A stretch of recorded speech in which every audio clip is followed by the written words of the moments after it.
Hello and welcome to PerchPeek Pods, the only podcast for long-form interviews with some of the world's leading global mobility leaders. Episode number 6 today, another really exciting episode for you. As always, 2 quick bits of admin before we get into the episode. If you're enjoying the show, hit that subscribe button on wherever you get your pods. It's really helpful for us. And if you're enjoying it, think about a friend or a colleague that might also enjoy it and pass it on. We're already being listened to by hundreds of listeners in over 25 countries, which is really exciting. I'm really keen to keep it going. Very excited by the guest we have today. He's a hugely experienced technologist within the global mobility space, and we're going to be diving into all things technology. He's probably one of the leading voices on LinkedIn about the use of technology in global mobility. So from the start, he was someone I wanted to have on the pod. Arjun, introduce yourself to the community and tell us a little bit about how you got into mobility and where you are now. Yeah. Hi, Paul. Thanks for, first of all, having me on this podcast. Pleased to talk to you. I think you're one of those that is driving the change, the good change in the industry, right? Thank you. So in terms of me, so all my career I was in global mobility, which is sometimes it's a rarity, right? Like people start in different and then they land in the space of global mobility. So right after college, I got interviewed or placed with Deloitte. So my career started with them in India. I spent 8 years there serving multiple global mobility clients, where I got a lot of operational excellence knowledge. And then after Deloitte, I joined Baker Hughes, initially to set up the technology that we are using today. So at that time, we didn't have an integrated solution. So I implemented technology, then did the bit of compensation policies, and now I have a new role of leading the function for one of our businesses. Yeah. Wow, super cool. Already so much I'm looking forward to digging into. And before we go any further, quick plug for Arjun's LinkedIn. If you don't follow him already, you're always putting out these great images, just great content, man. I really appreciate you for that. One thing I immediately wanted to dive into there is you were brought in to establish and roll out technology at Baker Hughes initially. That must have been a big endeavor, big, huge company, technology rollouts. That must have been complicated. What were some of your big learnings from going through that rollout that you can share with the community? Yeah, I think we had a great set of people. So it felt really simplistic, if I could say that. Okay. We implemented Assignment Pro at that point. This was close to 10 years ago. Again, fantastic team. We had a phased approach of sort of implementing cost estimate engine, then the tax engine side of it, the compensation collection.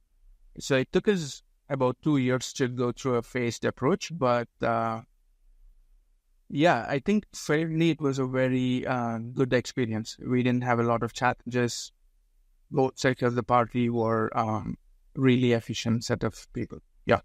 Wow. That's amazing to hear. Not often you hear that it was amazingly efficient. So that's amazing. You're a very humble guy, I know. So what was sort of, outside of having amazing people, which obviously makes a few things, what were sort of 1 or 2 takeaways that you sort of thought, actually, we did that pretty well, and it could have been a much more challenging implementation had you not focused on that area? Right. Like I said, I think people were still the key part, having the right people. So I'll tell you this much. So implementing APRO for Baker Hughes was not a thing where you took the solution and implemented straight away. I think if folks remember from the equity side of things, they will tell you that Baker Hughes was a very intricate program in terms of our policy, our practices. So we were really matured by that time in terms of how we had different policy offerings and program offerings.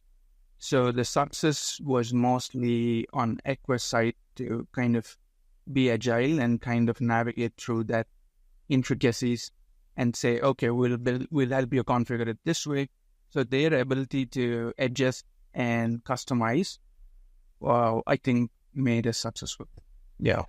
Makes a lot of sense. So smart vendor choice, appropriate for the use cases, makes a huge difference for sure. I want to jump into technology more widely within the global mobility lens, and I know you're always posting about it on LinkedIn, and in particular focus on a few different different aspects with you. The first, which I know is dear to your heart, is the constant battle within global mobility between cost and employee experience.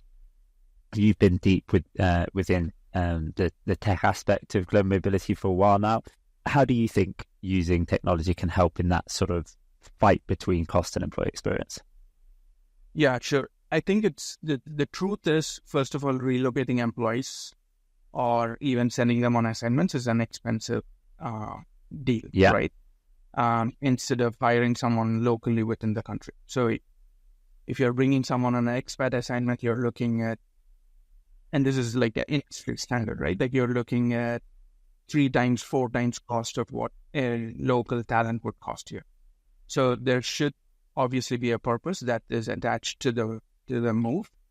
But in terms of your question, employee experience versus cost, traditional programs, including Baker Hughes a few years ago, essentially were a set of prescribed benefits that someone like Arjun will decide and say, okay, you're going to get these 10 to 15 set of benefits and yeah, you're good to go kind of scenario.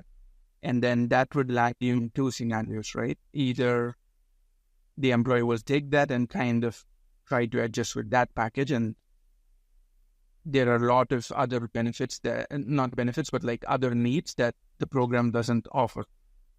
And there is another scenario where the employee will be vocal about, hey, by the way, you offer all of this, good, but I don't need some of this. I actually need with things like, let's say, pet shipment, help with getting my partner find a job and stuff like that.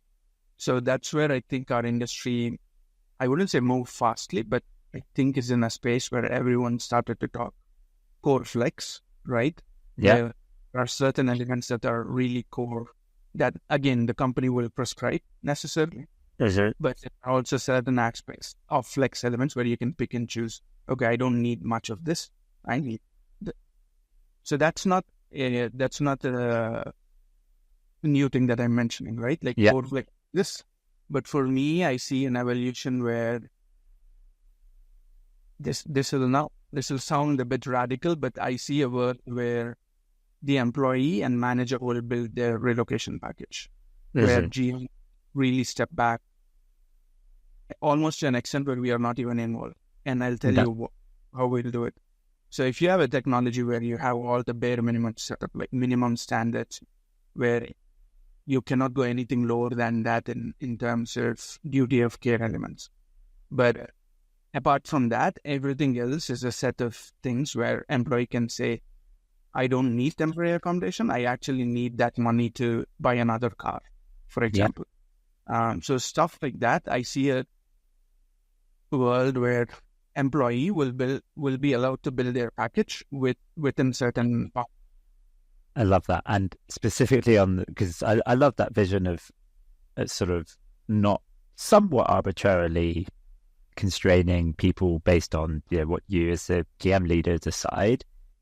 I know a lot of people listening will be saying, oh, but if you do that, then they will go buy another car or whatever.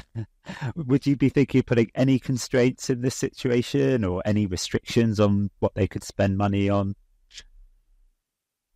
Really not. I think if you truly want to achieve a optimal employee experience, you've got to kind of step back and say, okay, I'm going to regulate it by the budget that I'm going to assign for a relocation. So if my budget $50,000, I will let the employee and their family choose how they are going to spend the $50,000 instead of me putting elements that are of no value to the employee and the family. Of course, yeah. And how would you be thinking about? You mentioned $50,000 there. One of the things that always comes up in this instance is how do you give guidelines to the manager as to how much budget to assign to that individual? How would you think about that, and where can technology help there? Yeah, I think it will very much look like an advanced core flex platform where you go on the tool and say, this is the budget you have. And there are minimums of certain elements that come from safety and duty of care.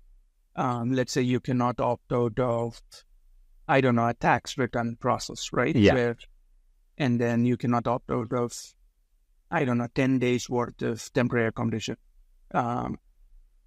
Maybe someone like Arjun will go really adventurous and use the money to do an Airbnb, where companies like Baker Hughes are a bit more skeptical about the safety and individual entering a completely new country, right?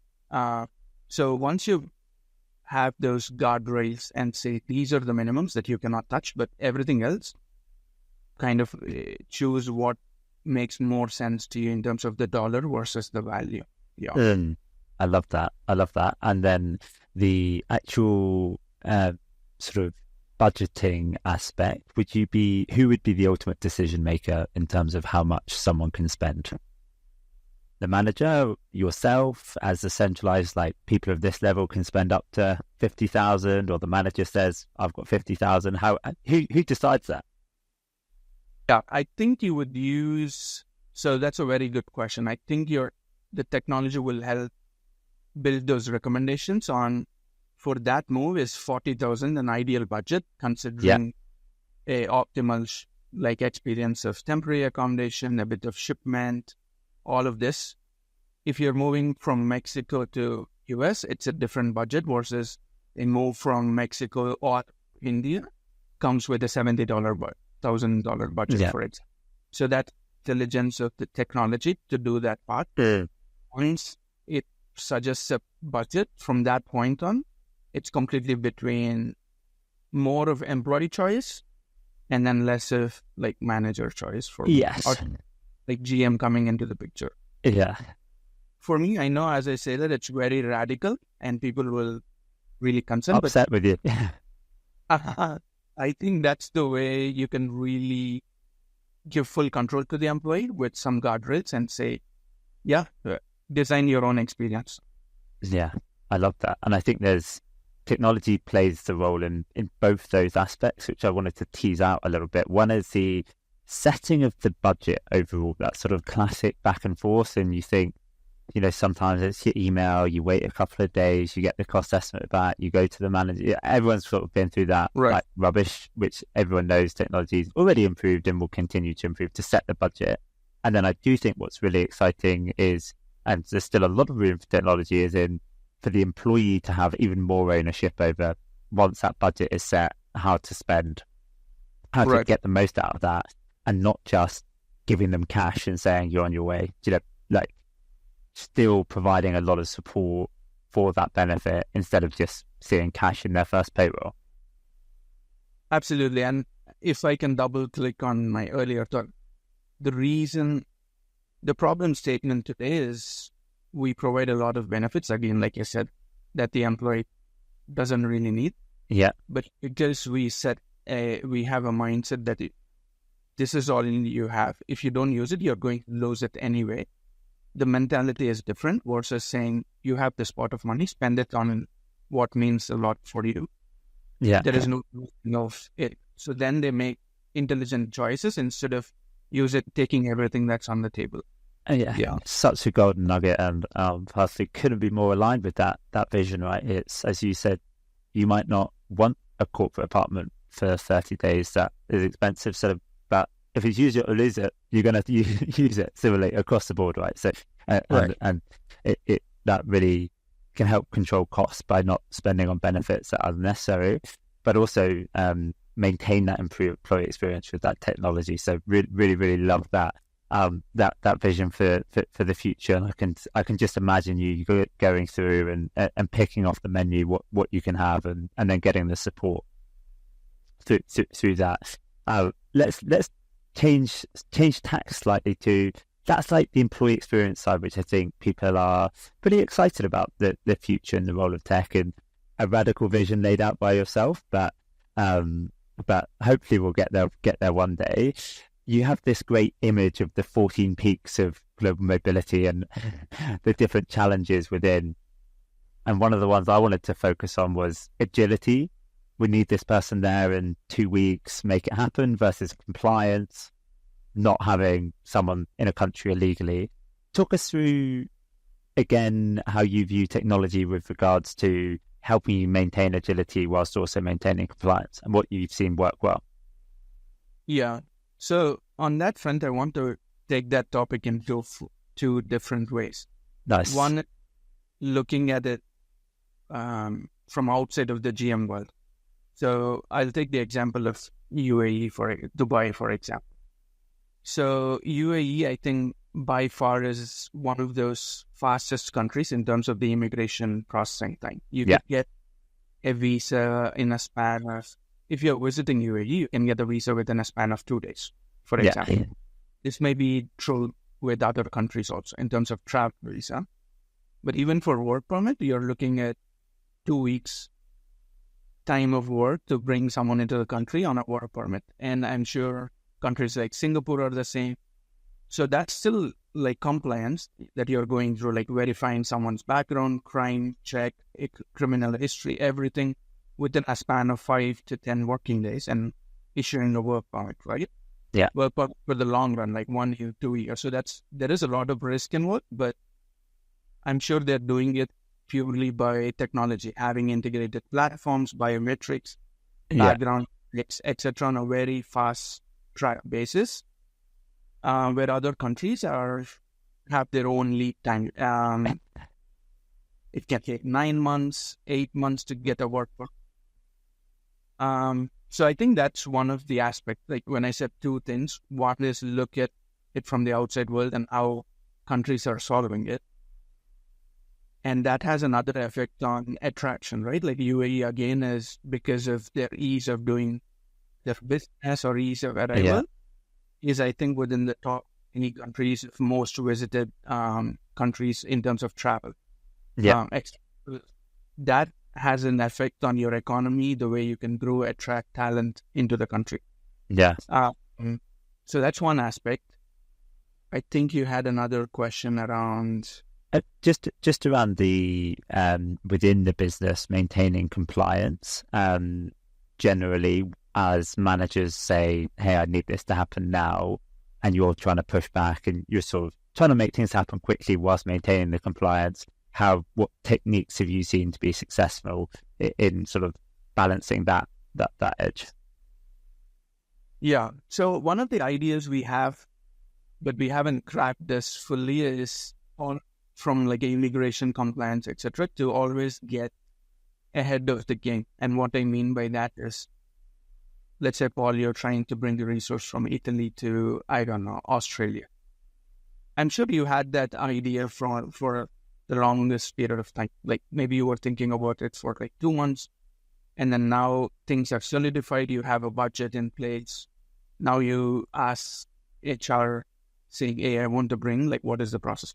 So there is a lot of bureaucracy in a lot of organizations where you'd have to go through a job requisition process, attaching the talent, finding the talent, attaching the talent, and then you make an offer, and then the immigration process. You see how we had a lead time of 2-3 months of all the planning. Yeah. GM could have also been a part of that and said, "Hey, if you're trying to bring this individual for this job, mostly, why don't we start with the documentation part or some of the essentials that you would do anyway, you would end up doing." So one strategy is to always get ahead of the time by and the work is with both sides. From the business, they need to be aware that we need to involve global mobility ahead. And also for global mobility to be out there and say, "Hey, start thinking, if you're trying to bring talent into Australia, the lead time is 6 months. So what was as early as possible," sort of thing. That's one thing. I love that. I want to just double click there quickly into how you it's difficult to do, as you say. How would you try and get the business to be more proactive in looping GM early? I know a lot of people in the community, they get frustrated whenever it's, "Hey, this has to happen," and they're the last to know. How are you thinking about being looped in earlier? Yeah, for me, there are a lot of strategies, but one of the things that I'm kind of advocating with my team is to be out there and almost be like have a social media presence within the organization. So we have Nice. this Yammer/YY Exchange channel where we are putting content out there in a very crisp format and saying, hey, this is a tool that will tell you how much time it can take to bring someone from point A to point B, and then select the country and it will tell you the time, like obviously an indicating timeline. So one of the things is to be out there and like campaign and like provide information nuggets that are very easy to I understand. love that. If putting a policy out there that is like 4 pages and people get already bored. Yeah. Yeah. Yeah, I love love that so much. Yeah, just little bite size being in people's heads with simple messaging so that they think, actually, yeah, maybe I will do that. Yeah. So true. And from a technology viewpoint, I think there are a lot of things that we can do, right? Let's say Workday is your HR system of record, or that is where your entire organization is using. So managers, as soon as they're trying to create a requisition for, I don't know, Australia, technology can also help in giving those indicators. Hey, we see that you're planning to bring talent or hire talent in Australia. If it's local, this is the cost you're looking at. If it's an expat, this is the cost. This is the lead time for immigration. These are the regulations. So most likely, maybe you'll have more success going through a local talent than. So those kind of information is where I think technology can play that Massively. Yeah. I love that. And just to come full circle, I think in the same way as you referenced countries, just to get a work permit, it's essentially the same stuff you need for most markets, but sometimes it takes 2 weeks, sometimes it takes 9 months. And that's largely down to better processes and technology on the side of the country. I think within organizations, as technology improves, the cost and accessibility of information, like how difficult will it be to hire externally into Australia, is going to come right down. That's not going to be a very expensive, find this vendor, go give them a ring, do this big assessment form, wait ages. It's just going to be there instantly. And in some cases already is, depending. And that is quite, as you say, if that could be baked into Workday or wherever, then anyone within the organization can have access to mobility, or at least the pros and cons around it. What's it, if I was to say right now, you clearly have this clear vision for what you would love to do, which I love. I love the vision. What's blocking you from doing it right now? I think we just need put to you on the spot. Sorry? Just to put you on the spot a little bit there. No. I think it comes from advocacy, right? Like you keep on talking to all the great thought leaders like you, externally, Yes. internally. There is always a curve that builds up. In build up to actually implementing the idea, you'd have to sell the value proposition.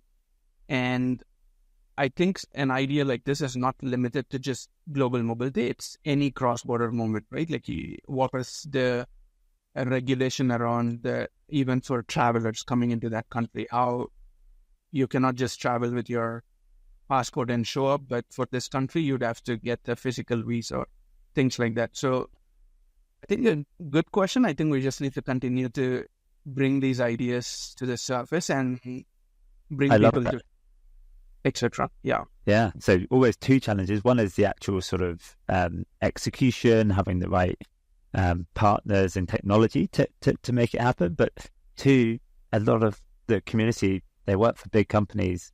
Adoption curves can be slow, right? It's these decisions like, or big changes like this wouldn't just get rolled out in one meeting typically. So if you have something that you think you might want to achieve in 2 years, start advocating for it now. In some ways, just to get ahead. I don't know, when you started at Baker Hughes, how long had they been discussing rolling out APRO for? Do you know? Yeah, sure. Yeah, maybe a few years ago, and then I think the leader at that point got the budget, signed up, for it. Exactly. So you have a point there. Yeah. Yeah, for sure.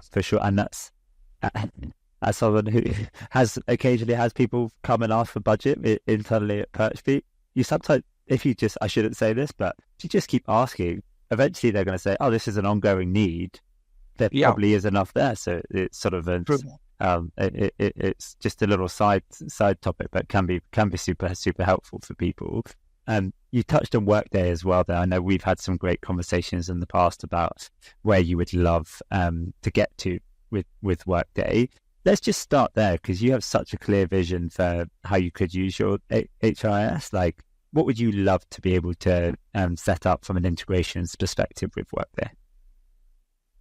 I think for me, Workday I have a grand vision for a system like Workday, because I think if you see, I think years ago, people were using PeopleSoft for like HR system of record. Then Workday was this iPhone moment where it had like a massive adoption, multiple organizations, etc. So it truly has the power, and I'm being a bit selfish here, thinking their focus should be on global mobility, but sort of visual thinking, Workday can be that platform where you're integrating your immigration, relocation, tax, everything comes into one place, so that you as a manager doesn't necessarily need to go anywhere outside of Workday to see the full value chain of what's happening in the life of that move, for example, like where is the etc. I just want to add one more thing. I know in parts that is happening today, like we have an integration between Workday, our immigration partner, but if it comes as an out-of-box solution, that's a different thing versus you having to create, every organization having to advocate for it and then go through the curve of implementing one after the other. Yeah, I can get that. And at that point, just to blow it out a bit, I think it's hard to get internal tech resource to build that integration, and it's can be quite challenging to make that happen. So it is in theory possible, lots of this, but it's not out the box, as you say. So if anyone's from Workday is listening to this, have a chat with Arjun about what he'd love to see, because it, as you say, the great thing is everyone's already within Workday, right? It's a natural place to start so often, and they have incredible adoption. What else would you love? So integrations, immigration, tax, relocation. What else are you imagining in this sort of ideal world of integrations, or where can, even if it's not in Workday, where can integrations improve the experience for GM professionals? Yeah, I think ultimately the problem statement is either employees or managers are having to go through at least 7 or 8 different systems through the journey, right? Like, so whether it's Workday or whether it's the relocation provider or whether it's the tax provider, their ability to bring all solutions within one window. If I can give you an airport analogy, you walk into the airport, the governance is by the state, run by the state, the security is run by the state. So let's say GM is that state where the governance, everything of the technology tool is like very well done. But once you're in, you can choose which merchandise you're going to buy. You can choose which juice shop you're going to go, which food you're going to eat. But choice is only possible by building a mega app. Integrations with like multiple layers. You have the choice to pick which relocation provider. Again, this is a very radical idea, because a lot of the times organization engage with one immigration provider, one tax provider. And that can still happen, but if you feel different regions have different strengths, that one integrated platform, either Workday or relocation provider or tax provider, can offer more optionality. Yes, exactly. And I think that's an important point where technology can help in the future, is not just having to necessarily go with a global vendor and insist every region has to use them. If they have a solution that works well, if they have a great local regional immigration partner, that's a hard sell to them, right? Whereas if you could still get away from the friction of having multiple platforms, but still use those local providers, I think that could be quite powerful. And I know people are racing towards that vision. Yeah. And I think it also taps into data security, right? Today, there is another problem statement where you engage a relo provider to move, I don't know, Arjun from here to Nigeria. Relo provider then engages a third party. The information is going out of the system and landing in places where you don't have full control.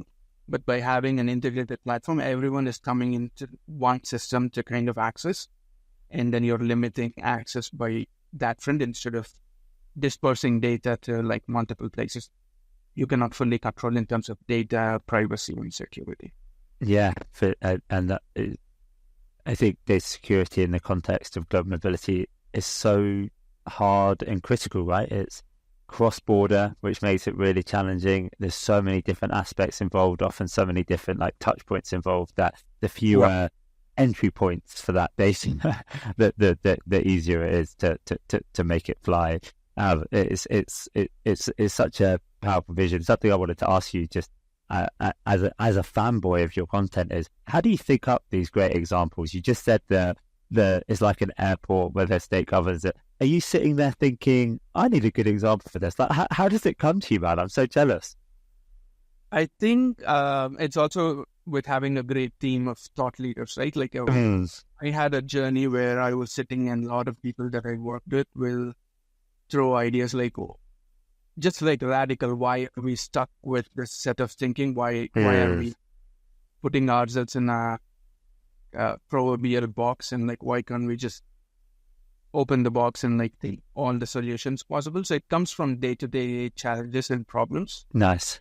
Yeah. Well, it's a real superpower, because it just immediately it helps you to understand and grasp onto it. And we'll share a couple of your best examples in the show notes, because I think, the 14 peaks, which we discussed, showing all the different things GM has to deal with, the airport analogy for sort of how you want that trusted center, and then everyone has freedom within it.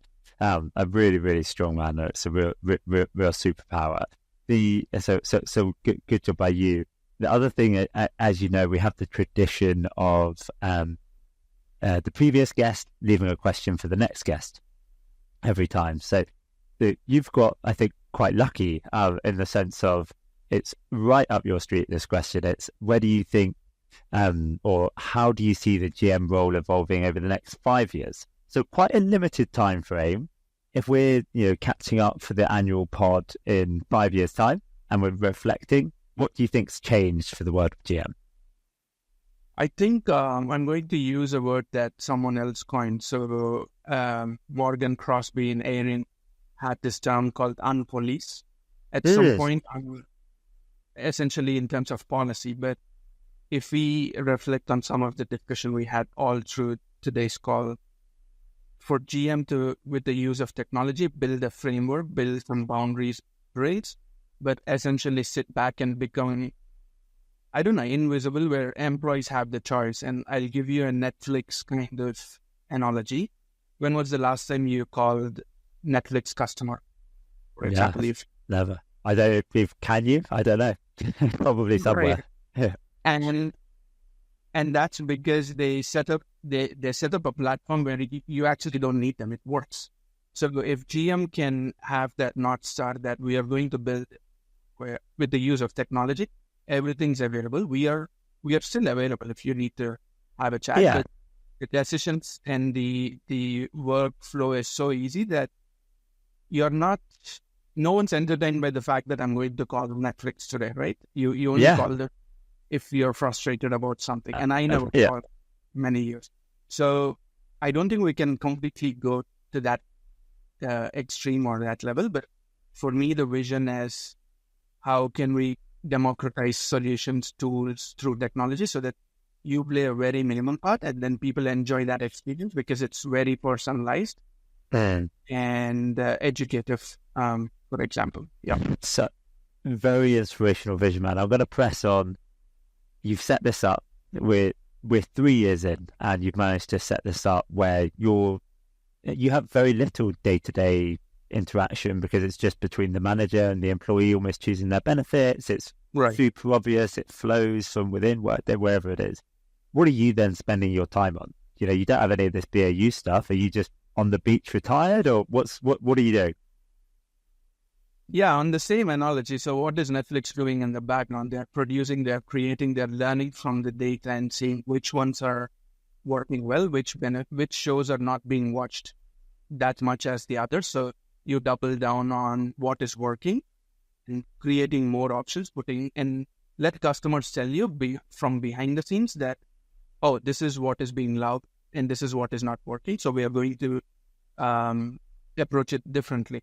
So I think that works very well, and people may not like immediately see this working, but I think if we head in that direction, we will still have work. We still have work from data analytics on what's not working, what's working, and then continue to evolve in the background while the solution is still out there. If that makes sense. I love that. I love that, and it's a natural fear, I think, to think, well, if we got rid of all that BAU work, what would we do? But I think when you look at how much mobility the big tech companies have as a percentage of their employee population, it's typically a lot higher than most organizations, and that's because they have very automated, slick systems for anyone to initiate, but they still have teams figuring out where can they do more. Are there areas you should be recruiting from internationally? Are there new secondment types? Are there international? There's like so many areas that you can analyze and be more strategic and not just bogged down in the day-to-day for like